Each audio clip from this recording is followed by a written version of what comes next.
มาแต่งเค้กน้ำกันหลายคนอาจสงสัยว่าเค้กแบบนี้เฮ็ดยากบอและราคา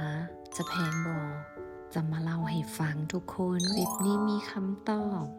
สำหรับเค้กเป็นก้อนนั้นขั้นตอนอาจจะบ่ยุ่งยากเท่ากับการที่ว่ากาเกี่ยมดอกไม้สำหรับตกแต่งทุกคนฮู้บ่ว่าบัตเตอร์ครีมมันมีขั้นตอนที่ซับซ้อนและหลากหลายกว่าจะมาบีบดอกแบบนี้ได้ต้องได้ใช้ความพยายามและอดทนเริ่มต้นตั้งแต่วัตถุดิบที่ราคาสูงองค์ประกอบทุกอย่างจะต้องเป๊ะแอร์จะต้องเย็นจัดวางแผนแต่ละขั้นตอนต้องละเอียดอ่อนที่สุดทั้งเรื่องการผสมสีเรื่องการกะเกี่ยมขั้นตอนแต่ละขั้นตอนบีบแต่ละสัดส่วนแล้วต้องเที่ยวน้ำเอาเข้าตู้เย็นแม้นว่าห้องแอร์จะเย็นปานใดก็ยังบ่พออุณหภูมิบัตเตอร์ครีมมันละลายง่ายอากาศบ้านเฮาทั้งร้อนทั้งอบอ้าวอยากจะมาบอกว่า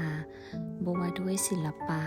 ความตั้งใจความภาคเพียรพยายามต้องใส่ใจทุกรายละเอียดบ่ให้พลาดแม้แต่น้อยพลาดแล้วกว่าจะกลับไปแก้มันก็บ่แม่นง่ายเพราะฉะนั้นแล้วค่าตัวของเค้กบัตเตอร์ครีม